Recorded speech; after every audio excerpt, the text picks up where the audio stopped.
But we're taking a time out from that because the NFL season, we're counting down, folks. We're less than 50 days from the start of the NFL season. It's exciting. I can't wait. You know, I feel like I have this void in my life right now because I just started flipping the channels here in the studio. I have the basketball tournament, I have archery, and I have, I guess it's equestrian at the Olympics. There's not even a baseball game on right now. This is ridiculous. So we need football, all right? I need football back in my life. So we'll talk more about it. Is my man, buddy of mine. You hear him throughout the football season on game night on 97.3 ESPN. It's Andy McNamara from Sportsnet. Andy, how you doing today, my friend? Oh, Josh, I'm right with you there, man. I'm feeling great. I feel it's like the old Family Guy episode where they had John Madden on and he just waved his hands and just yelled, football! That's what I need. I'm with you. I'm going through channels. Yeah, I'm like, okay, you know, the Olympics to a point is fine, but it's not like the NFL, and we're getting so close. I know, we're right there. Obviously, we know that the Cowboys and the Steelers have already reported. I believe it's Tampa, if the other team is reporting this weekend. Yeah. So, obviously, the teams that start a little earlier, they get a little head start, and then everybody else reports this Tuesday. So, speaking of the Cowboys and Steelers, this is where I got to start with you. So, yeah. The universe is telling us that the experts are stupid right now because the Cowboys are being picked by everyone and their cousin to win the division and maybe go to the NFC Championship. But here's the reality, Andy. There's never been a team on Hard Knocks that has been to the Super Bowl. Only one of them has gone to a championship game, and that was the Rex Ryan Jets. All right? Now, the last 10 times in Vegas, I stole this from Doug Kazarian of ESPN, by the way. The last 10 times that Vegas has made the Cowboys the divisional favorite, they won the division once. Once. So, the universe is telling us that the Cowboys are not as good as we think they are, to steal from Denny Green. So then why are people on the Cowboys bandwagon, Andy? Well, I think on paper, Josh, they should be. But to your point with those numbers, listen, Vegas knows.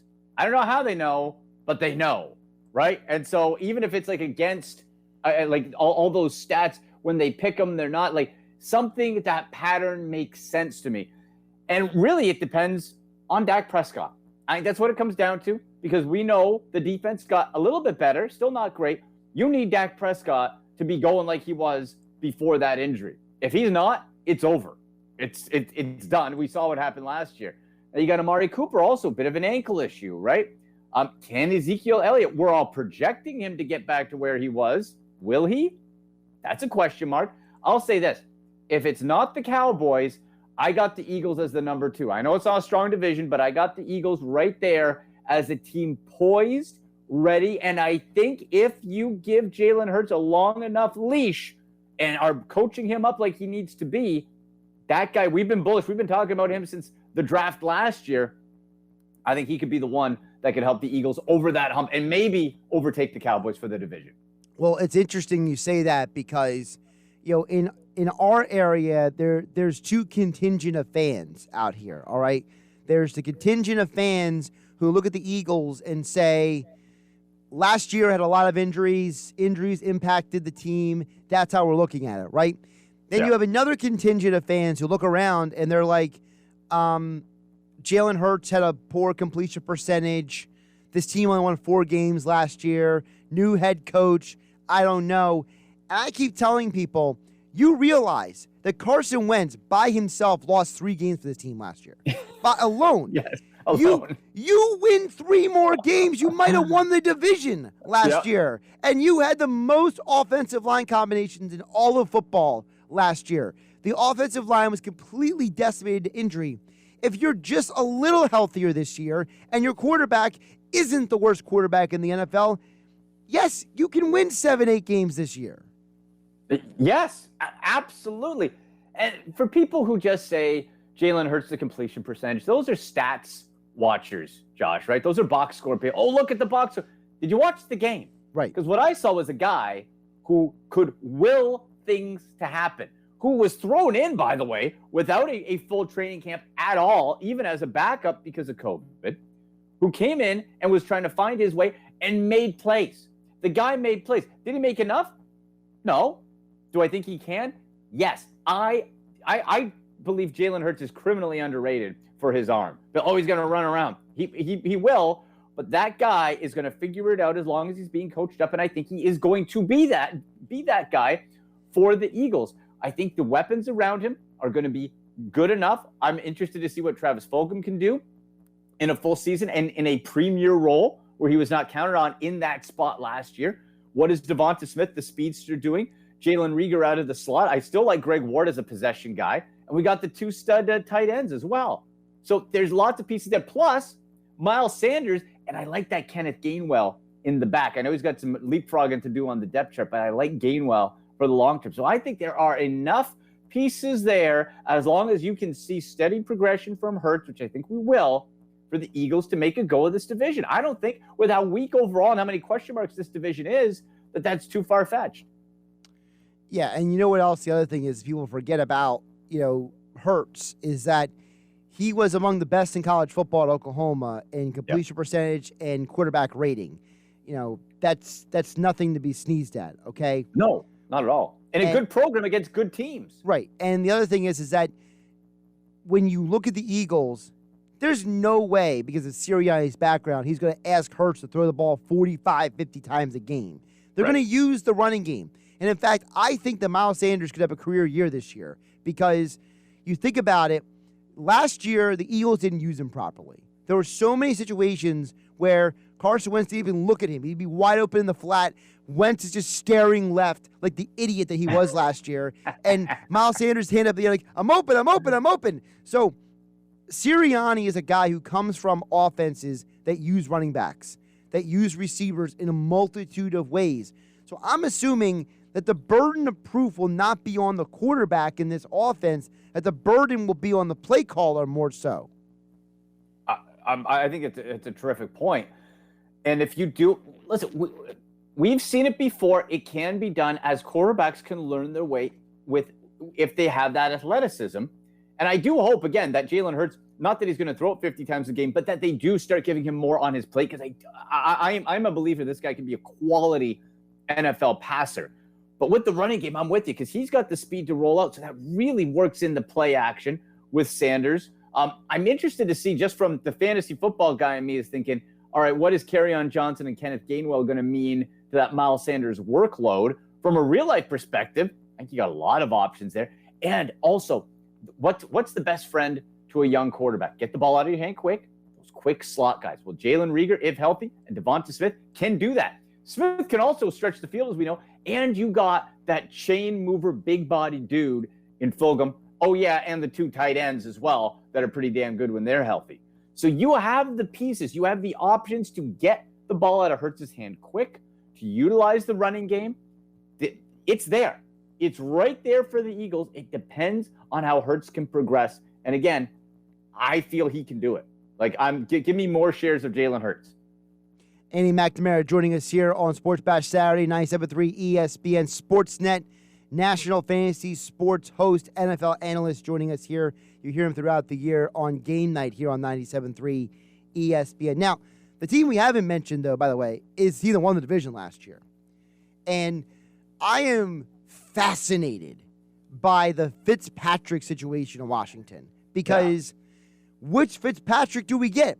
Do we get the Fitzpatrick who saved most of the Dolphins' season last year? Or do we get the Fitzpatrick who was in Tampa and in New York, who played good for certain games and completely fell apart for other games?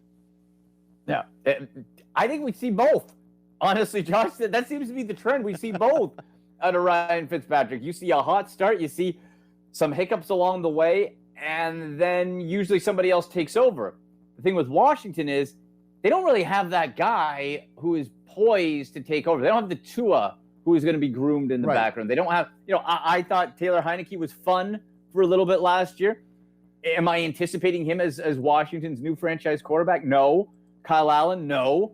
Steven Montez? No. So Fitzpatrick has, for the first time in a while, I feel, nobody really behind him that he has to worry about. So what does that mean for an Antonio Gibson, who really flashed last year? And remember, in college, limited reps, but was a receiver and was groomed into that running back role. Terry McLaurin's back again, Scary Terry, right? You add Curtis Samuel as a bit of, I think, a cool gadget piece, because we can line him up just about anyway, reunited with his Buckeyes teammate in McLaurin. Adam Humphries out of the slot as well. And Logan Thomas, who really surged, I believe, in fantasy last year. He finished 4th overall amongst tight ends behind Robert Tonyan. So how does that usage go? How do you use somebody else? Let's not forget about J.D. McKissick, who was the dink and dunk favorite of Alex Smith. I think it means we're going to see a stretched out field, because last year with Alex Smith and the combo of players, let's be honest, defenders could crowd the line of scrimmage. You knew they weren't chucking it down. Fitzy can, and he's not afraid to do it, right? So if we have that situation, which may back people off the line a little bit, I'm really bullish on Antonio Gibson. And remember, Ron Rivera last year, when he came in as a rookie, he called Gibson with about, 70 snaps or something. It was something ridiculously low. Rivera called him a, quote, Christian McCaffrey type of weapon. We saw that at times last year. I wonder in year 2 if we really see Gibson take that next step. And if he does, that guy's a freak. Well, also considering that, I mean, think about this. You're going to have 3 running backs from Memphis all in the NFL this year. You got Henderson out in Los Angeles. He's probably going to be the number 1 back. Gibson is a fantasy football basically must-have at this point. And then you have Gainwell in Philadelphia, who, according to the Memphis coaches, they say Gainwell is better than both Gibson and Henderson, actually. Cool. So there's a point where we may be seeing 3 Memphis running backs, Memphis of all teams, being like top producers in the league in the next few years. Well, usually we're used to Georgia, right? That right. line, that lineage of Georgia Bulldogs just trotting out in the NFL. So, yeah, kind of strange it's Memphis. I just think out of that group, the physical traits of Antonio Gibson are just above and beyond everything, because especially on the fantasy side in PPR, if he gets a lot of touches. And I think that versatility is going to allow him to still be a favorite of Fitzpatrick, who isn't going to, again, sort of drop it down all that much. He can, and that's a playmaker right there. So how does he get worked in? I honestly wouldn't be surprised if we see Gibson sort of flank out a little bit in some receiver type of roles too, and a little bit of some gimmick offense to try to freshen things up, because Fitz is not afraid to throw it, like we said, right? So how does that translate over a full year? That remains to be seen division-wise and real-life-wise, but fantasy-wise, Fitzpatrick at quarterback gives everybody on that offense, every receiver, an uptick. Andy McNamara from Sportsnet joining us here on Sports Bash Saturday on 97.3 ESPN at AndyMC81 on Twitter. All right, let's see a couple other teams around the league here. We'll pop out of the NFC East for a bit here. First of all, let's be realistic. We don't know what's happening in the NFC North right now, because the Aaron Rodgers situation is basically put the whole division on limbo. But the one thing we do know for sure is that as of right now in the NFC North, Andy Dalton is supposed to start the season. And we don't know when Justin Fields is playing. So as far as I'm concerned, you almost want to maybe just kick the tire down the road on the Bears this year, because to me, you drafted Justin Fields. That was Ryan Pace's and Matt Nagy's way of saying, we don't need to lose our jobs this year. We got a rookie quarterback. I just feel like they're going to put him in there at some point. They're going to use it as an excuse, and the Bears are going to go like 7-10 this year. Right. Like, I'm with you. It's tough to project because of how long Andy Dalton can go. And let's not forget, now Andy Dalton last year in Dallas, he got COVID bad. He got a nasty concussion and never really got into any sort of a groove. And we've seen Andy Dalton with the Cincinnati Bengals for years be a guy who's good enough. Like, the scary thing is, Josh, Andy Dalton is going to be the best quarterback Allen Robinson's had in his career. In his career. And the dude is a top 12 wide receiver, and he's done that with garbage quarterback play. So Andy Dalton can be a nice stabilizer, higher floor type of quarterback. Get people comfortable. Get people composed and functional. And especially if Aaron Rodgers doesn't play, boy, that division's wide open. That's going to be just the Wild West out there. But when does Justin Fields come in? And when he does, I love Justin Fields. That's a guy with, again, who I think gets categorized sometimes too much as a runner. That guy's got a cannon of an arm. He's going to have to learn how to read pro defenses, right? Like a lot of college quarterbacks, it was look to the sideline. You get the card, the cue, whatever, and then you go. So he's going to have to develop. But the physical traits, the athleticism of Justin Fields makes him an absolute stud. The question's going to be when he gets in, not if, but when, how deep is that learning curve? How steep is that for him? And who benefits? Because especially if he's not going to start the season, you see it all the time for quarterbacks that come in, they end up targeting players that they practice more with, which is not the starters. So is it somebody like maybe a Marquise Goodwin who is able to benefit? Maybe a Riley Ridley, somebody that Fields is going to be practicing more with than that starter group. So that's going to be very interesting in Chicago, as well as with David Montgomery. I know people got all hot and heavy over him the last half of the year, but that was a bad schedule. Tariq Cohen got injured. You also bring in Damian Williams, who's a better pass catcher. If people are drafting in fantasy for running back, I would pump the brakes on Montgomery, because before that Cohen injury, and not including Williams who came in, Montgomery was doing horribly. So just a bit of advice. Just, I'm not saying avoid him, but don't be considering him some sort of bell cow. Yeah, and just to drive the point home, what you just said about Allen Robinson, the quarterbacks who have been throwing him the ball in his career are Blake Bortles, Mitch Trubisky, Nick Foles, and Chase Daniel, just to give folks an idea of the wonderful group of quarterbacks who have been chucking him a football in his career. Yeah, and you know what? Like Nick Foles, what? Next life, can we all pray to be Nick Foles? Like, the guy will be a god forever in Philadelphia, right? He's only good with the Eagles. He gets paid a ton of money. No, he's third in the depth chart collecting cash. Right. Like, good. Nick Foles, bravo. Like, well done. Who knows if he ever sees another start again in his career, but who cares? Who cares? With Nick Foles. But yeah, like Allen Robinson. And if we're looking at the rest of that receiver group real quick, Darnell Mooney, maybe a flyer on him. Anthony Miller's never been able to prove it. And tight end is a wash right now until Jimmy Graham gets kicked out of town, because Cole Kmet's the talent, but Jimmy Graham steals so many looks, which is super frustrating for fantasy owners. So it's going to really be interesting to track. I think the only sure thing, the only guy I want for sure as a starter on my fantasy team from the Bears is Allen Robinson, and everybody else has questions. Let's head to the NFC West. So I'll leave it open-ended. What's the best offense in the NFC West? Oh, boy. Well, you look at that whole division, and we think, okay, how is it going to play out? Is it with Kyler Murray, Matt Stafford and the Rams, right? Jimmy Garoppolo returning, and, of course, Russell Wilson. So if we look at the best offense, I'm probably going to have to give a slight edge to the Cardinals. Now, that's if DeAndre Hopkins plays. We know all the comments that are going around. Well, he did delete the tweet. He did delete the tweet. So he did delete the tweet. As long as he doesn't delete himself from the NFL, then we're fine. I think there's a ton of upside there with the Cardinals. The Rams are super interesting to me, though. And that's because with Matthew Stafford, if the injuries can stay away, we know he's durable, and the what if injuries is a big what if. But with Cam Akers gone now, and it going probably Darrell Henderson as the main guy, but maybe it's a bit more of a committee. Maybe they bring in another veteran running back to muddy those waters up. But I think the receiving core and Higbee really benefit from Matthew Stafford, because now teams have to respect the arm. Jared Goff, you could pinch, right? Like fumble issues, the hands, you could pinch. You can't. Matthew Stafford's going to burn you all day long. You give him if you want to try that game. So I believe we look at Robert Woods. I put Robert Woods above Cooper Kupp because Stafford's not a dink and dunk guy.